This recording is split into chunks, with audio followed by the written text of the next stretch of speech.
This interview is being conducted for St John's, Scotland, 75 years of making a difference. My name is Dr Sue Morrison and the respondent is Katharine Liston. The interview is taking place in Gartercarn and today's date is the 2nd of February 2022. Thank you very much for agreeing to be interviewed for the project, Katharine. For the record, would you please confirm your full name? My full name is Katharine, spelt Katharine, Margaret Ella Liston. Thank you. And may I ask your age? My age is 91. Thank you very much. Thank you. May I ask you a few personal questions? Yes, of course. Could you tell me where you were brought up, please? Where I was brought up? Glasgow. On the south side of Glasgow, in the area which was called Kings Park. Oh, very nice. And when did you leave there? I left there when I was 24, going 25. Okay. Could I ask about your education? Well, my education was at Park School for Girls in the Park area of Glasgow, which unfortunately is now no more. And then I went to Glasgow University.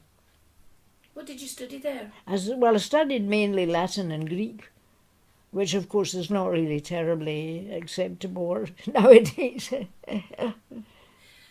Could you tell me a little about your career? Well, my career was, when I left university, I went straight to Glasgow University Press, which was in Arrowsland. Maclehose was the name of the firm, and I was on the editorial staff there, but only for about 2.5 years because it wasn't a job that really stretched me, but they wanted somebody to proofread Latin and Greek, and that was what I did there. But I did other things as well. And then I left there and I went to Blackie's as an editor. They wanted somebody to deal with their Latin publications, so I went there. I was there for 6.5 years, and then I went to Collins. I was in the Collins Educational Department, and I ended up as their senior production editor. And I was one of the few members of the department that had a room to myself. I had a room to myself in Cathedral Street, which of course is now no more. And then things were difficult there, and I decided I would try to get another job, and I wrote to Strathclyde and asked if there was any way in which my expertise could be used. I was snapped up immediately. Could you tell me when you first heard about St John's, Scotland? Well, I can't tell you the year, but it must be before 1984. It's a long, long time ago. And what happened was that Ian, my husband, had a friend who was a very enthusiastic member of what was the Glasgow St John Association. Now, those were the days when they had associations, and the associations were the fundraising arm of the order, and I thought they were very good, and I thought it was a shame when they did away with them. But anyway, this chap was very keen about St John. We were in the association helping with fundraising and so on, and then eventually got asked to join. So I joined in 1984. I was invited to join 1984. Became a serving sister, it was in those days, of course. Now it's a member, but serving sister. Thank you. Could you tell me about your fundraising duties before you became a member? Well, I think it's just that we attended various events and supported the thing. I don't really remember an awful lot about it, to be perfectly truthful. But Ian and I were enthusiastic supporters, and we went to events in Glasgow and supported things in St John. But that's all I can think of. I can't really remember much detail. When you became a serving sister, how did your role change? It didn't seem to change an awful lot. We still were very involved with Glasgow. We went to all the Glasgow functions and supported them, and so did a lot of supporting, Because in those days Glasgow held quite nice functions in the city, and we went to them and supported it in that way. Could you tell me about some of the fundraising activities that took place? Well, the fundraising activities in Glasgow were sort of social events that were held, like dinners, you know. There was a kind of dinner and a lot of things like tombolas and lotteries and raffles and things that went on to make extra money for Glasgow, and they did that in those days, and that's what we did, supporting them, you know. Did you organise any activities yourself? No, not then. No, not in those days. No. How about later? Well, later, of course, a great deal later, I started. Of course, we moved here, and the result was that we left Glasgow, and we joined Dunbartonshire. You see, and Dunbartonshire is a very small group, and struggles to produce funds to support 4 local charities plus the Eye Hospital in Jerusalem, which is a lot to expect of them. So I organise a St John soiree every year at Ross Priory, and I had one this year. I was allowed to have one, and that's a dinner and professional musical entertainment, and people come to that. I had 52 people at this year, which was really remarkable considering, and it raised a lot of money for St John. You know, I did do that every year. I pay for everything myself. You know. That's very generous of you. Well, I've got to do something, you know. I mean, I feel that as a dame of the order, I can't sit back and do nothing. I want to do something, and I'm very keen to do this. And they love it. They all love it, you know. And Jim Bingham and all these, Douglas Dow and all these people, they all come to it. They all love it. So it's nice, very satisfying for me. So that's what I've done for several years now. Apart from maybe giving some money myself to St John in Edinburgh. I mean, for example, if they're wanting support and I'm not going to the festival, I would send them a cheque for £100, you know, to help with the organisation. I do that regularly, you know. I'm sure it's much appreciated. Yes, well, it's just a way of supporting, you know. I think I heard something about a musical association. Well, I don't know if you know much about what happened, but in those days Lady Aberdeen was to the fore, Marchioness of Aberdeen. Now, you'll not know her or met her or anything like that, but I knew her really quite well. And she was a dame of the order. She was one of the few women around. And she had an idea of setting up a St John Music Society. She was the chairman and I was the secretary. And of course I did a lot of work for that, and I would have to travel through to Edinburgh and so on and so forth, you see. Now, Lady Aberdeen was very dictatorial, and oh yes, she wanted to run it all herself without bothering about the committee, whereas I wasn't too keen about that, you know. But it was a sort of thing, it didn't really work. The idea was to have a concert, a musical concert in different areas. Now, there were some arranged, there were 1 or 2 arranged, but it didn't work. It just did not work. And so it conked out completely, and that was the end of that. But it was interesting that when the St John Festival was in Aberdeen, Lady Aberdeen invited Ian and me to have afternoon tea at Haddow House. And that was quite an experience. And we had to creep in through a kind of back door. And when we were up in the lounge, and the lounge had a huge big grand piano, and on top of the grand piano there were all the photographs of the royal family, like that, one after the other, all signed photographs of the royal family. And when Ian and I were there, we were going to have afternoon tea, see, and Lady Aberdeen went away and got the afternoon tea herself. And she brought the mugs had cracks in them, I noticed, and said to herself, well, if you were having coffee or tea in Rock Cottage, you would have had the Crown Derby, you know. It just amused me quietly. And then we had rock bands, and they were very well named, I may say, you know. But while we were there, a young chap came in and spoke to Lady Aberdeen very, very quietly, very, very confidentially. Then he left. And that Lady Aberdeen turned to us and he said, "Oh, they're having a bit of a problem. My personal standard is wrapping itself round the pole." So later on I said to Ian, "That's a problem that we'll never have." So, but it was quite an experience. And of course, it was very, very kind of her to do that. But it was quite an experience for us, you see, to have afternoon tea at our house.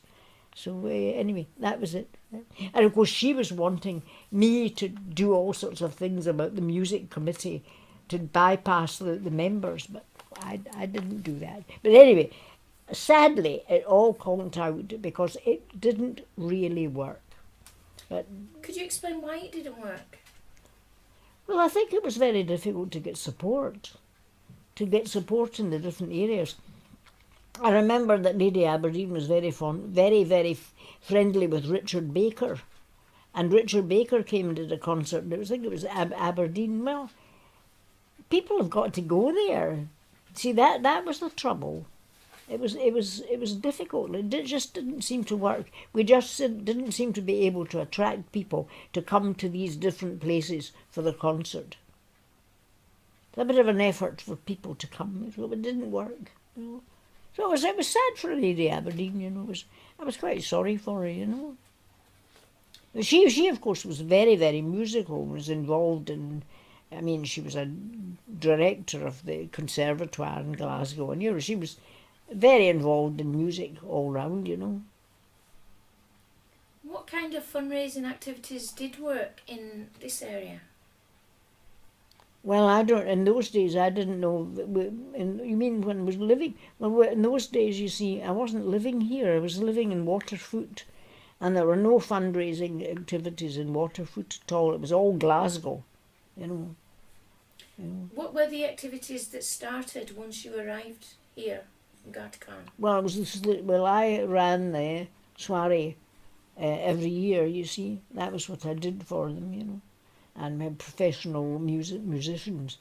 And of course everyone just loves it, you know. It's a lovely evening. Dinner, you know. Nice dinner at the Priory, you know. How long have you been doing that for? Oh, a long time. Oh dear, 12 years maybe or something like that. A long, long time. I'd have to look up my records, I don't remember. But it's a long time anyway. A long, long time. And do they always take place at Ross Priory? Yes, Ross Priory, yes. Because Ross Priory belongs to Strathclyde University. And of course, Ian and I we were two of the original members of Ross Priory. I mean, right from the very start. We went and looked at the place before Strathclyde had even developed it properly. And anyway, we were members there. Ian was an associate member, but I've been a member all that time. But I'm now an honorary member because of everything I've done for putting money into the Priory, you know. So. What about the committee in this area? What kind of activities have they been doing out with your own? Well, the committee is quite a small committee. And I was on it for a very, very short time, and then I found it was too difficult for me. They were holding the committee meetings in evenings, dark evenings, and I just couldn't cope. At that time, I was getting older, and I couldn't cope. And I said to Douglas Dow, "Do you mind awfully much if I just come out of the committee?" So I came out. I was only on it for a short time. But the committee is very small, and Douglas Dow is the vice chairman, and has been the vice chairman for a long time. And we have a new chairman, and he was at the St John's soiree. But he's in Helensburgh. He's a retired man in Helensburgh. And then we have a secretary, of course, and we have a treasurer. So, but it's a small committee. But I mean, it functions. perfectly sensibly. Oh, there's Douglas and, no, wait a minute, there's Donald and Phyllis Fullerton. Donald Fullerton is a knight. Do you know him at all? Oh, well, he's been a knight for ages, but it's not very well. But anyway, no, they're to the fore in the committee. I think most of the time meet in his house. You know. You mentioned that this area supported 4 charities, Yes. I think. Could you tell me a little about those? The charities are the hospice, the local hospice in Clydebank, the Acorn Centre, which is a one-stop centre for children in the Vale of Leven Hospital. It means that if the children go there and they've got various complaints, they don't need to go to different clinics. It's a one-stop shop, as it were, you know, the Acorn Centre. And then the St John boat, the rescue boat, Loch Lomond. And the other thing, what's the other thing? Can't remember what the other thing is. You know. But of course, we've also got to support the eye hospital. But you see, it's quite a job for us to raise money, about £500 to give to these 4 charities. So that's 2,000 right away. And then there's also the eye hospital. So, you know, we need a lot of money. So it's difficult for St John in Dunbartonshire, I would say. What would you say are the main challenges? The main challenges? Well, the main challenges are raising money, undoubtedly. See, they used to have a flag day, and then they had a special day where they were allowed to go to the supermarkets with the collecting boxes. But that all stopped with the virus, you know. So that was a real snag for them too. But I would say that all things considered, we do pretty well. Oh, the mountain rescue, that's the other thing. Aracher Mountain Rescue, which of course St John has done a lot for mountain rescue, you know. Could you tell me a little about their involvement there? Well, I didn't have very much involvement with mountain rescue, but I do remember Ian and I went to the special opening of the thing to do with Aracher Mountain Rescue. It was a special hut place, you know, nice, very nice. And I remember meeting the Duchess of Argyll there. It was Iona Cahoon, you know, was the Duchess of Argyll at the time, and she was to the fore. She wasn't in St John, but she came and supported it and so on. And it was a very, very nice occasion, you know. It was a nice, friendly occasion, a nice tea and everything laid on. It was a nice occasion. But that's about my only connection with mountain rescue. I don't have much connection otherwise. Really. Do you have any connection to the other charities that you support? In St John, not really. I don't have anything much to do with the 4 charities, apart from supporting them through St John. No, I don't really. No. Could you tell me about your investiture when you became a serving sister? My investiture when I became a serving sister. Well, it took place in St Cuthbert's Church in Edinburgh. You know, at the end of the St Prince's Street. I don't remember very much about it. It would be in the days when Douglas Dow was the Chancellor, and he was an awfully good Chancellor. No, it wasn't. It was before Douglas Dow's day. It was John Ford. Called very friendly with John Ford. And he lives in Belfron, and he visits us with his wife occasionally. A lovely chap. No, it was in John Ford's time as Chancellor. That was right. And you have since had other promotions? Oh, well, yes, of course. I became an officer, then I became a commander, and became a commander in Wellington Church, and then became a dame in... it was in the Canongate Church. When was that? Oh, I became a dame in... when was it? Can't remember the date. It isn't be in the book. Be in the book when I don't remember when it was. I can't remember what the actual year was. That's fine. That's fine. It seems a bit ridiculous not knowing when, but I don't.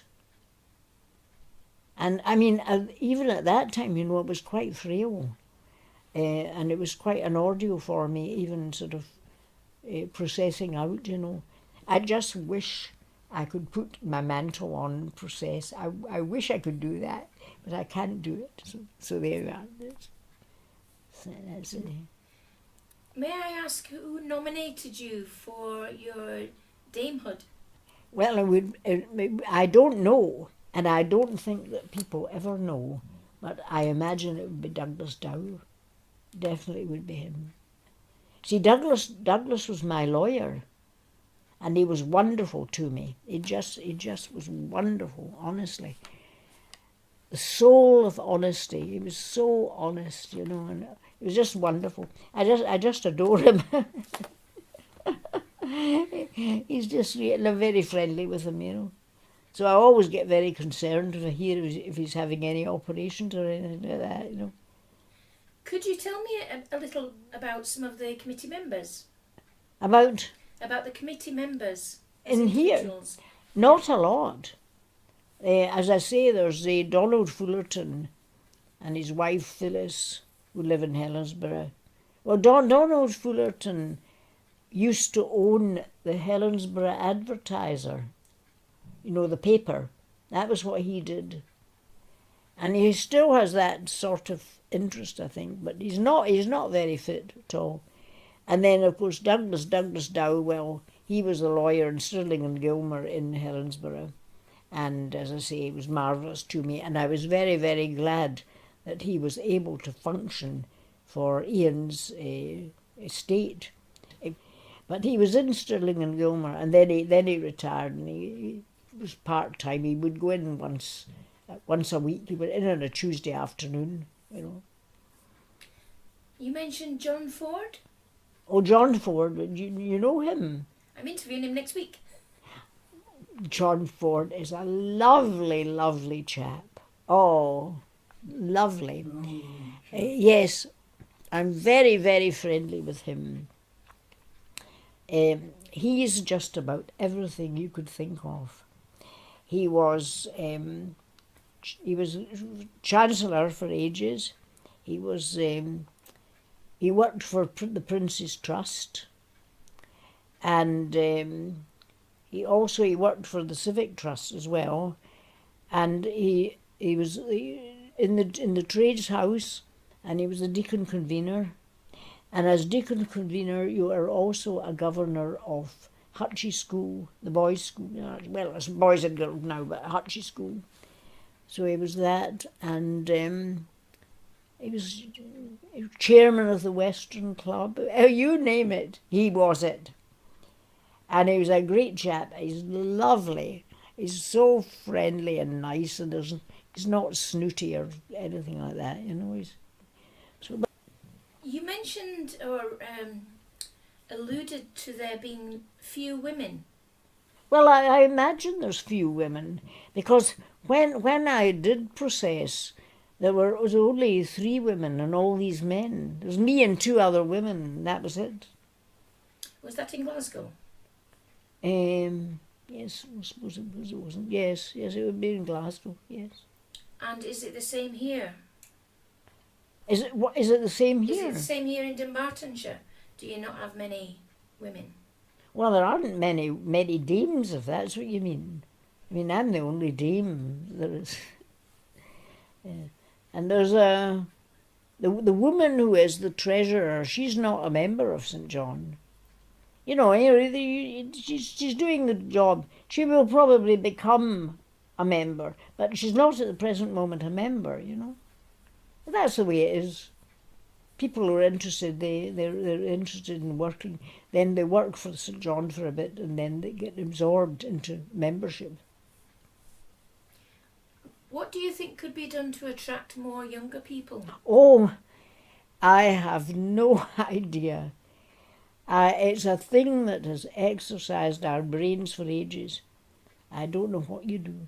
Now, what I think I'll tell you is that I did a lot of editorial work for St John. I did a lot of work for them. And what happened was that, do you know the name George Coulthard? Well, George Coulthard was very much to the fore in the office in Edinburgh. And I said to him, you know, there are an awful lot of mistakes in the publications and things. So, of course, the result of that was that I got the job of correcting everything. And now, I did a lot of work for George Coulthard. And then he gave up. I got on fine with him. He was a very nice man. And then it was Joan Blair. Do you know the name Joan Blair? She's dead, unfortunately, Joan, but I'm still friendly with her husband. Joan Blair took over, and I worked a lot for Joan Blair, doing editorial work and things. I did a lot for them. I'd really forgotten that I'd done so much. Do you know that? But in the past, I did a lot, you know. May I ask, what are your favourite memories of St John, Scotland? My favourite memories? Oh dear. Oh. Well, I think my favourite memories are probably about my own St John soirees at the Priory, which were all so nice and all my favourite memories, you know. But I don't know, well, that must, but my investiture as a dame must be a favourite memory. And I can remember Dr. Morrow speaking to me after that. He was well, he was the Lord Lion at the time, you know, but he spoke to me, and he called. He was lovely, you know. He was such a lovely, cheery person, you know. It was a great eventful day for us that day, you know.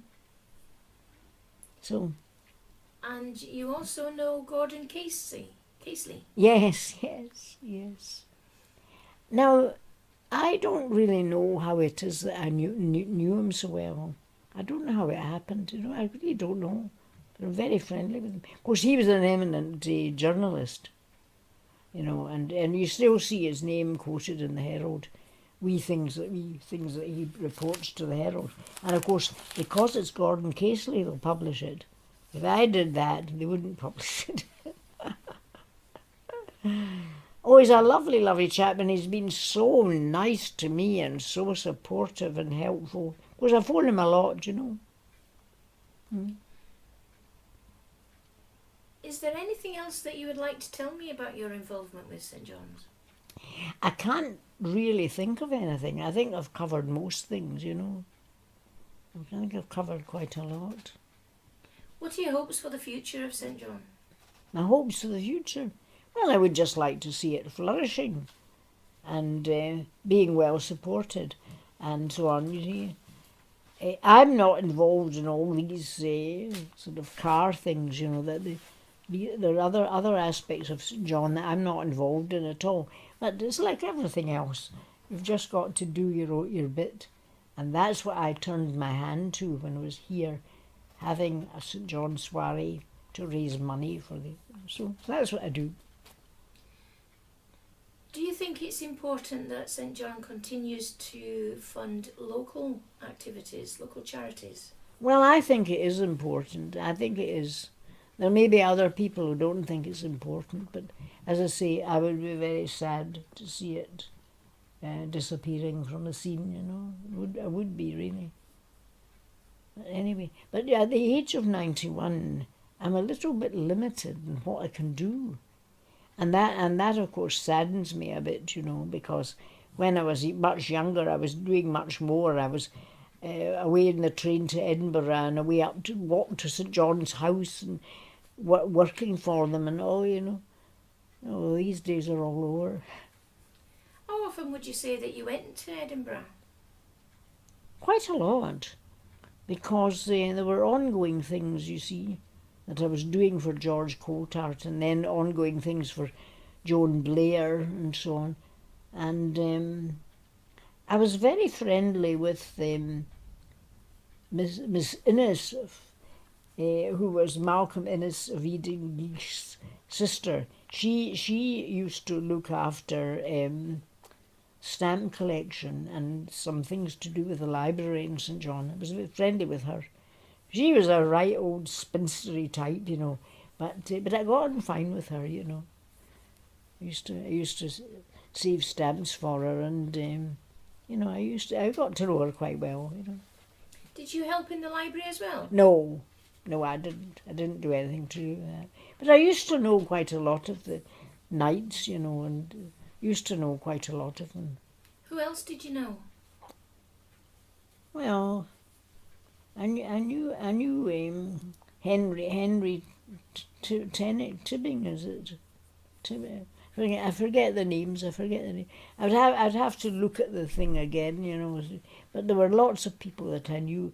When I got the book with all the coats of arms in it that Jim Bingham did, I realised how many people I knew. I knew lots of the people, the names, and I was going through it, knew the names, Anyway. Well, I think that's all of my questions. Is there anything you would like to add? I don't really think so. Just to say thanks for coming, and it was an interesting experience, and that I hope that it's been of some help. Definitely. Yeah. Thank you very much, Katharine. It's a pleasure, a great pleasure.